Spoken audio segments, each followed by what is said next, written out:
Fenomenal.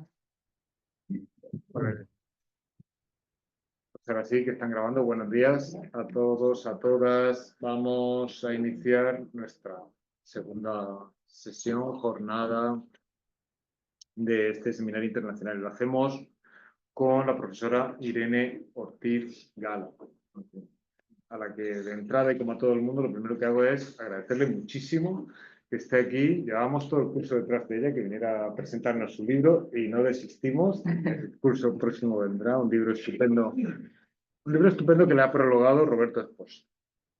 Irene es profesora en la Universidad Autónoma de Madrid, sabe filosofía, en el Departamento de Filosofía, imparte docencia allí, en el máster en Crítica y Argumentación Filosófica, y es directora en el área de filosofía de la revista Filosofía en Compa, que es una revista preciosa. El libro que queremos que venga a presentarnos, y que es un libro muy interesante, muy sugerente, es El mito de la ciudadanía. Está en Herder, salió el año pasado y os lo recomiendo. Allí yo he hecho una semblanza, realiza una arqueología del concepto de ciudadanía desde Atenas y Roma hasta hoy. Y señala cómo el Estado distingue miembros de extraños y analiza los mitos fundacionales, autonomía, ius sanguinis, su implicación en exclusiones y violencia legalizada, y propone imaginar nuevas formas de comunidad más justas. Bueno, tengo aquí varios artículos, todos relacionados con este asunto, pero bueno, por eso, más que repetirlos, os digo que la semblanza que le he hecho de la línea de su pensamiento es, bueno, temas constantes en su obra, genealogía y desnaturalización del mito ciudadano, ciudadanía, movilidad, enfoque biopolítico y excepcionalidad. Es una gran conocedora, también por eso nos apetecía mucho que estuviera aquí con nosotros, de todo lo que es el argumentario biopolítico y del archivo italiano, compromiso con la imaginación política, y en cualquier caso, un acercamiento a estos temas interdisciplinar. El título de su ponencia es Cartografías del extranjero en el pensamiento italiano contemporáneo. Muchísimas gracias, Irene. Muchísimas gracias, Alfonso. Gracias también al resto de organizadores, de miembros del equipo, vaya, todas las personas que estáis hoy aquí para escuchar bueno, pues las cosas que vamos a seguir pensando en torno al pensamiento italiano, y que yo creo que va a haber resonancias con algunas de las cosas que dijeron ayer los compañeros. Entonces, pongo ya el cronómetro y vamos. A ver, Giorgio Agamben, en una entrevista que le hicieron a propósito de la finalización del proyecto Homo Sacer, decía que lo que él había hecho en realidad, y esto es muy discutible, pero que lo que había hecho en su trayectoria académica no era otra cosa que mirar que había quedado sin decir, en el lugar de lo no dicho, en los autores que él había amado a lo largo de su vida, y era lo que recomendaba a los jóvenes estudiantes de filosofía. Yo por aquel momento estaba terminando mi tesis doctoral y me pareció que más o menos era eso lo que yo había tratado de hacer, coger dos autores a los que amaba por razones muy diferentes, en el caso de Agamben por un estilo literario que a mí me parece muy sugerente, en el caso de Espósito precisamente por lo contrario, por una claridad, y ver qué quedaba en ellos sin decir. Y eso es un poco lo que voy a tratar de subrayar en esta presentación, ¿no? Ver qué resonancias están presentes en los dos autores y que quizá ellos no han hecho de una forma tan explícita, pero que a mí me parece que sí que está en el núcleo de sus propuestas.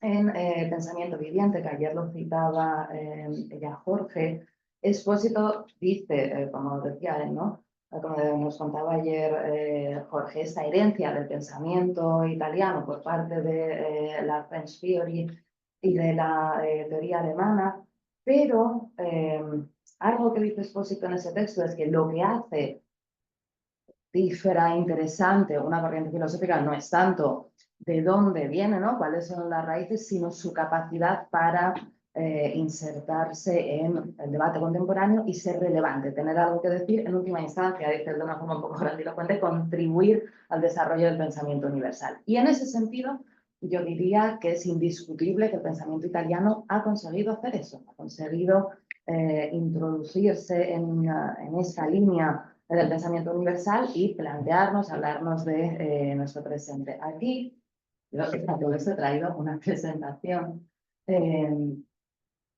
Aquí yo diría que los dos, sabemos que la noción que utiliza Agamben para hablar de esa producción del ser humano es la noción de máquina antropológica. En el caso de Espósito, él habla en algunos textos de la máquina de las ciencias sociales. En última instancia, ¿de qué están hablando estos autores? De cuáles son los mecanismos que producen algo así como eso que llamamos ser humano, como eso que decimos que es un hombre y que reconocemos unos derechos inherentes a su existencia, ¿no?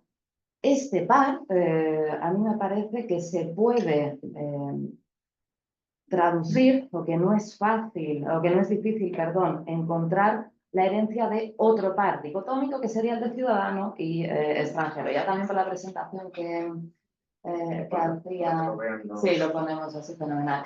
Con la presentación que hacía Alfonso se ve también que son los temas que vengo trabajando, pero de verdad que defenderé ahora. No es difícil ver en estos dos autores que hay una preocupación a estudiar este par categorial. ¿Por qué? Ayer lo veíamos con Jorge, por todos los textos que dedica a Agamben al extranjero, al exiliado, al refugiado, en contraposición al ciudadano y aquel que sí que tiene unos derechos que hacer valer, ¿no? Sin embargo, ninguno de los dos autores dedica una obra total a estos temas. Yo creo que en Medio sin fin, quizá es en esa primera parte, ¿no? Con el texto de Más allá de los derechos del hombre, donde revisita a Hannah Arendt, forma de vida y la noción de pueblo, donde Agamben sí que hace de una forma más explícita esta reflexión en torno a la condición de extranjería, pero no hay un texto en Agamben que sea única y exclusivamente dedicado a esta cuestión. En 2017, en el blog que tiene una voce de la editorial Por Liber, sí que escribió un pequeñísimo texto, apenas son 600 palabras, sobre por qué él no había firmado el apelo al manifiesto a favor del Ius Soli. Y ahí sí que vemos en esas 600 palabras una reflexión en torno a la ciudadanía, pero como digo, a pesar de no tener un libro dedicado a esta cuestión, cualquiera que haya leído el primer volumen, por lo menos de Homo Sacer, ve una reflexión potente en torno a quiénes son ciudadanos, quiénes son extranjeros, qué derechos les están reservados a uno y qué sucede cuando un ser humano pierde la condición de ciudadanía, ¿no? En el caso de Expósito, hombre, pues lo vemos en Comunitas y en Munitas, ¿no? Es lo que yo diría que es como ese primer Expósito.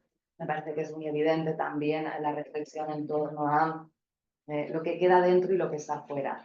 En Donatella Di Cesare, también en ese libro de 2017, Extranjeros Residentes, hay una pregunta en torno a no solo qué sucede con aquellos que se quedan fuera de la comunidad, sino también qué pasa con esos elementos extranjeros que consiguen introducirse en la comunidad, ¿no?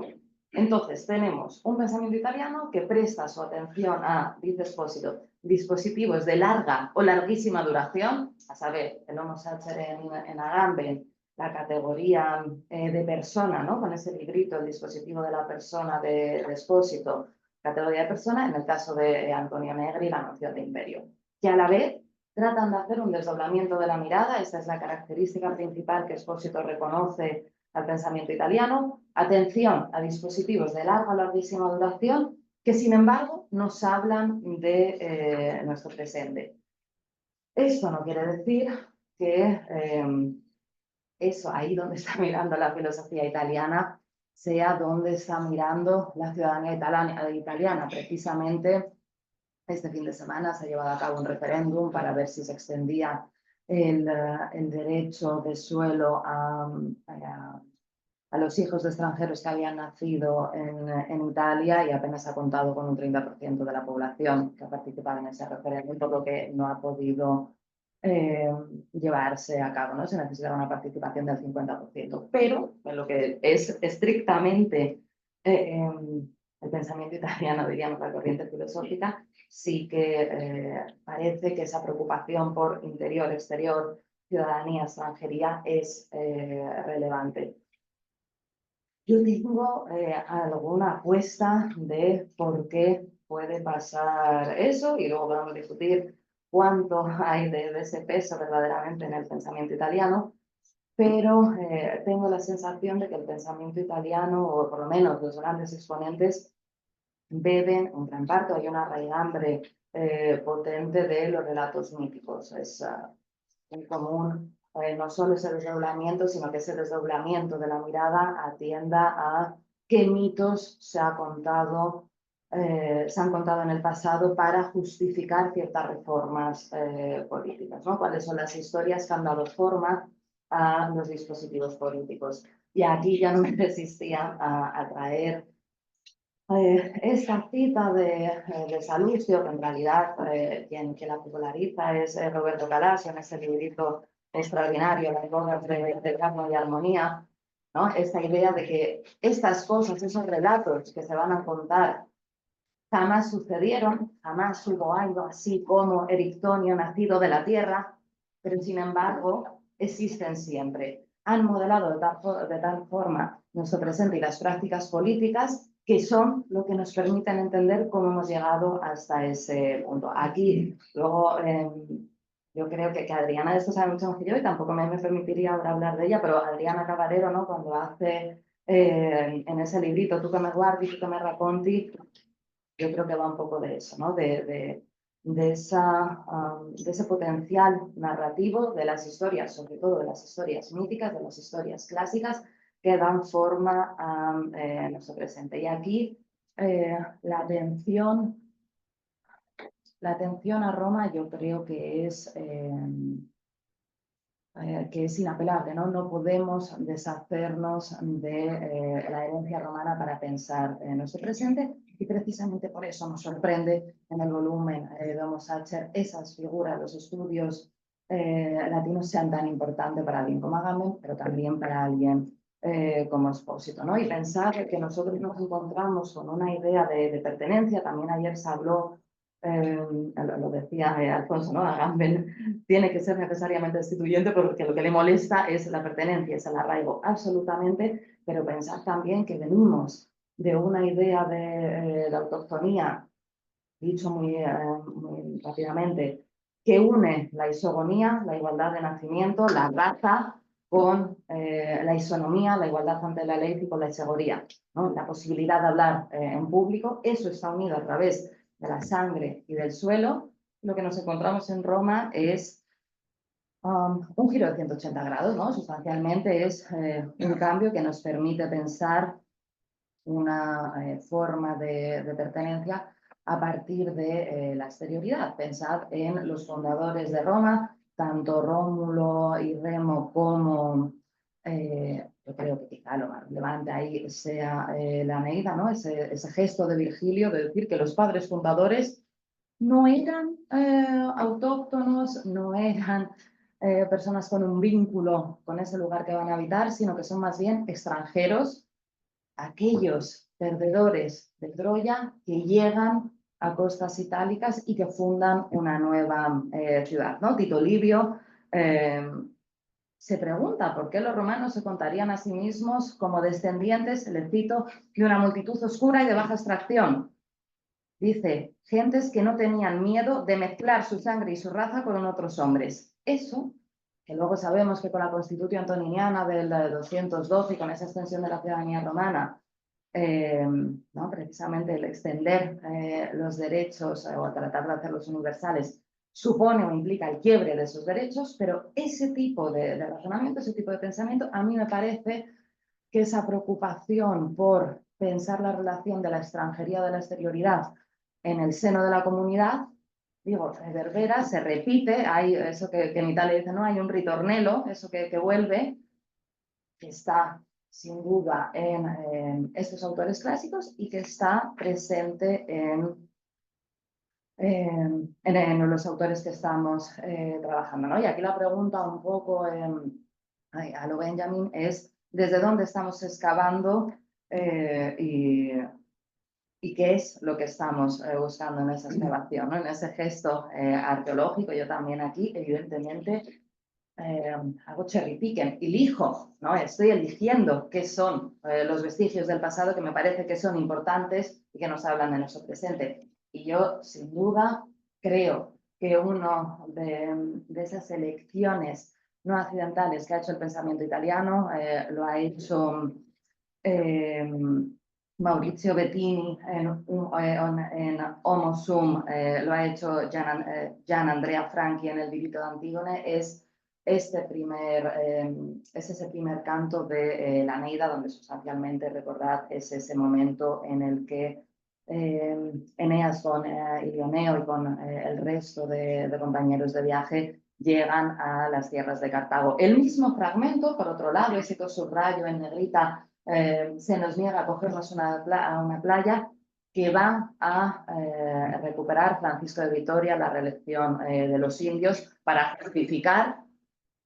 porque en realidad la colonización española eh, podría acogerse al derecho de hospitalidad, al viejo derecho de hospitalidad, ¿no? Francisco de Vitoria diría de una forma quizá espuria, pero a la vez muy aguda, sabiendo perfectamente dónde está apuntando, utiliza este mismo fragmento y es en el que el pensamiento italiano, cuando trata de hablar de la condición de la hospitalidad y la condición de extranjería, es el mismo fragmento que cita. Lo hace Donatella di Cesare, lo hacen los autores que os mencionaba, y a mí me parece que en esa repetición, en ese gesto por elegir desde dónde se excava y ver por qué en la Eneida hay algo relevante para pensar nuestro presente, para pensar las prácticas de la hospitalidad, es algo que no debería quedar desatendido, ¿no? Simplemente porque quizá no esté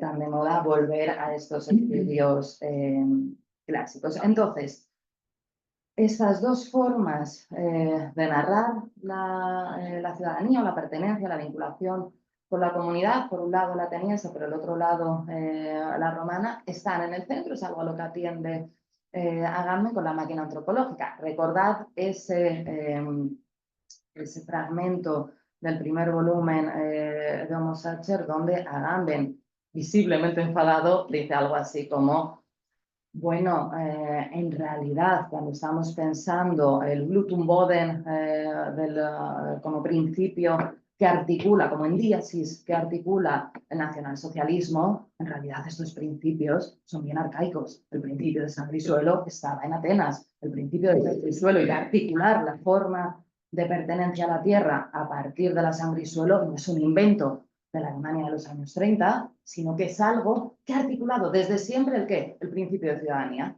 la forma en la que nos pensamos viviendo en un territorio. Entonces, después de este pequeño esfuerzo que se ha llevado ya la mitad del tiempo para pensar esta primera raíz, yo traía algunos fragmentos casi para justificar el lugar de esta reflexión en Agamben. Este fragmento es del primer volumen de Homo Sacer, donde claramente Agamben ya está preocupado por que no aflore, que no consiga salir el ser humano. Recordad esa posibilidad de nombrarlo como Zoé, como simple vida biológica, de aquello que se ha constituido como vida política, a saber, el ciudadano, es decir, un bios, algo que necesariamente una institución jurídico-política reconoce como vida política.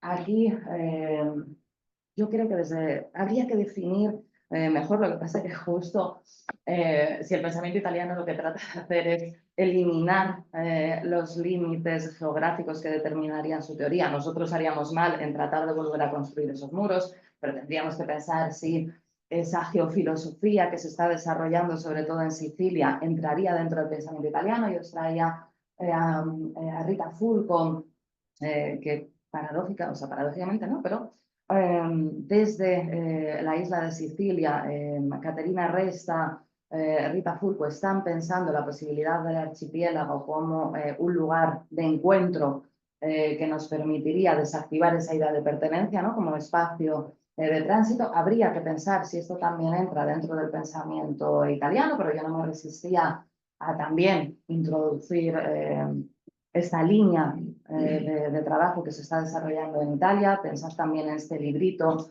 de Massimo Cacciari, El archipiélago, que en realidad es lo que precede o lo que da las bases para esto que se está desarrollando, sobre todo en Messina. Y aquí, perdón, que estoy pasando muy rápido, pero quiero que consigamos llegar al final. Aquí muy rápidamente diríamos que esto tiene que ver con una constatación, ayer lo decían Jorge y Luis, una constatación de la insuficiencia de las categorías de la filosofía del siglo XX. Entonces, cuando nosotros nos vamos a mirar las raíces, efectivamente, ayer yo creo que era Zamora el que decía, es que en realidad tratar de conjugar a Smith y a Benjamin es muy difícil. Y curiosamente, nadie que haya leído con atención a Agamben diría que no es lo que está tratando de hacer él, hacerse cargo de algunas herramientas heurísticas que le proporciona Smith, pero sin renunciar a la violencia divina, sin renunciar a ese catergin que Agamben va a reconocer en la capacidad desactivadora del ser humano, ¿no? Como ejercicio que puede desactivar o volver inoperoso estas políticas. Entonces, os decía, tenemos ese agotamiento de las categorías de la filosofía del siglo XX.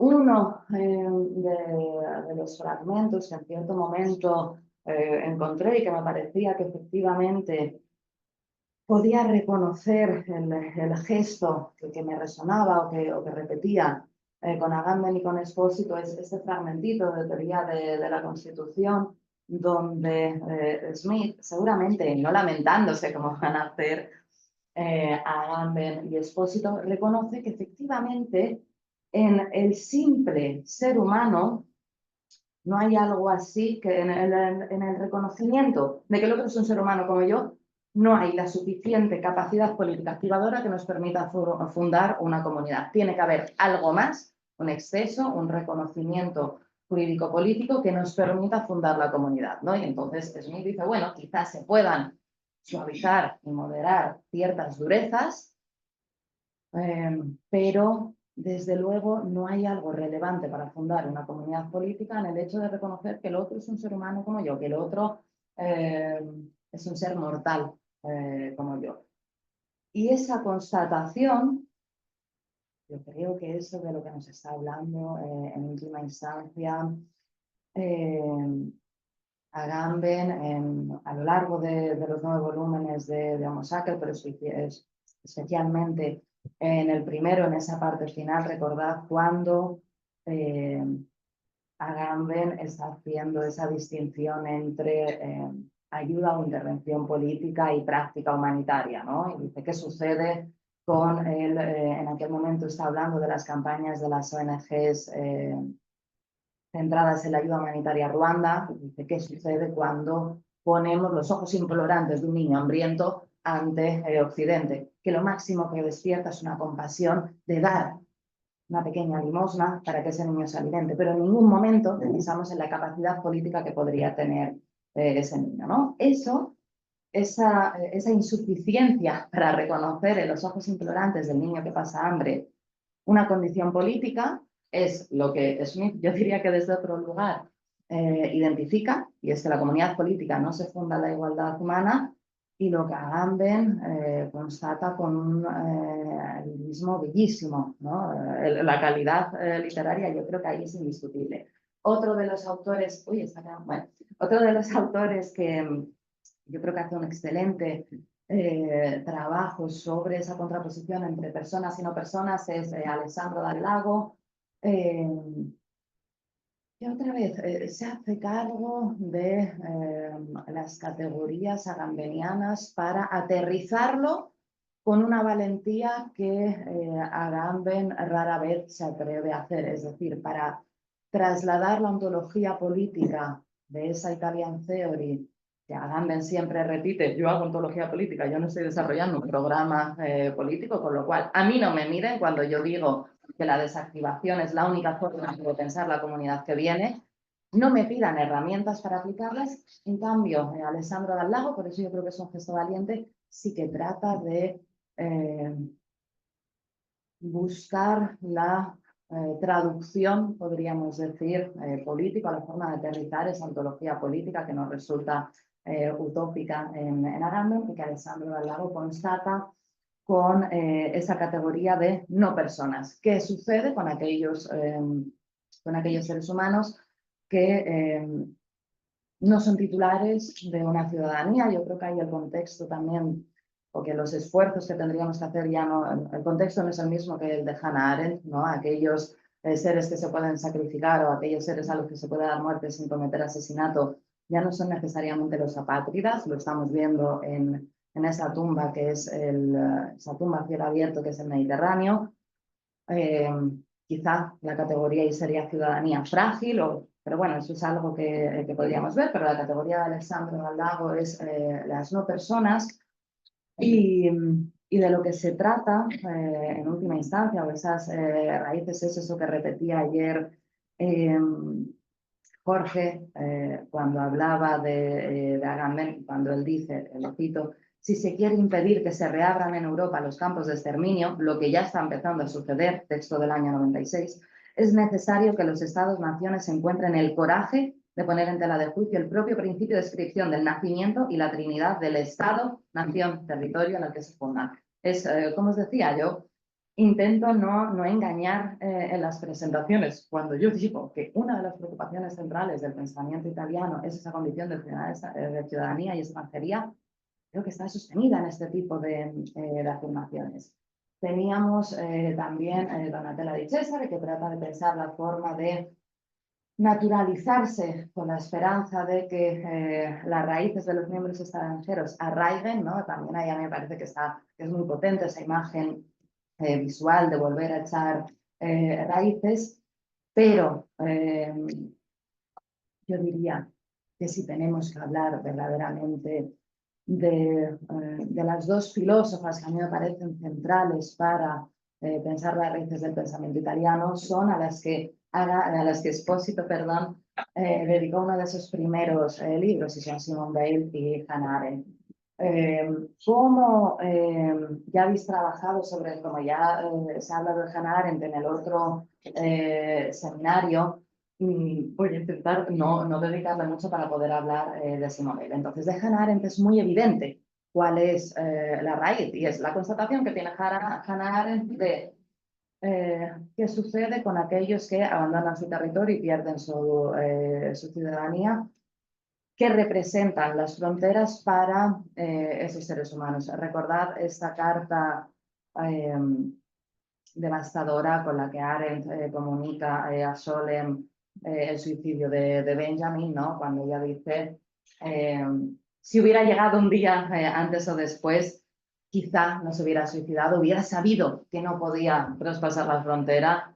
Y la respuesta que hace la poeta griega Janina Kari con un librito que escribe con Didi Uberman, que en realidad para el extranjero que tiene que cruzar la frontera de forma irregular, la frontera no se llega ni tarde ni pronto, se llega en el momento y necesariamente esa frontera produce muerte. Esa constatación de Arendt, que aquellos seres humanos que pierden su ciudadanía se convierten en vidas que pueden ser asesinadas sin que ello suponga un asesinato. Recordad esta frase demoledora, yo lo pensaba mucho ahora con el genocidio, con la ongoing Nakba del pueblo palestino, dice Arendt,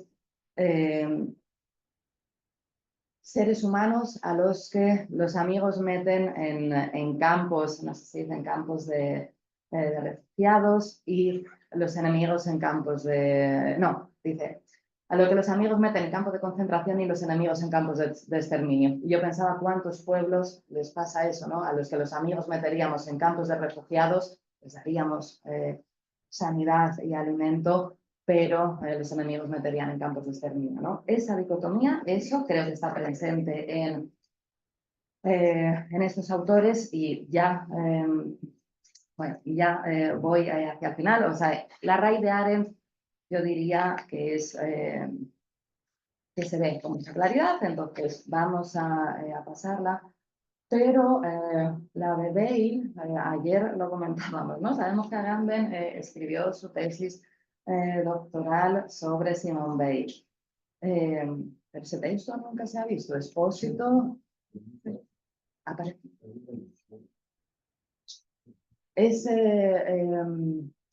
Expósito le dedica ese texto en el que analiza las dos fuentes del origen de la política con Arendt y con Weil, pero en Agamben no vuelve a aparecer o parece que no está tan presente Simone Weil y sin embargo yo creo que ahí de una forma brutalmente honesta Expósito sí reconoce que el gran valor o la agudeza de los textos de Weil son en reconocer que el derecho solo puede ser otorgado a una parte, el derecho nunca puede ser de todos. Hay un oxímoron en esta idea de un derecho que recoja a todos, porque por definición, recordad Munitas con Expósito, el derecho es siempre exclusivo. El derecho tiene una condición de privilegio por definición. Basta coger cualquier diccionario latino para ver que ius reclama a un privilegio, una exención que yo tengo y que el otro no tiene.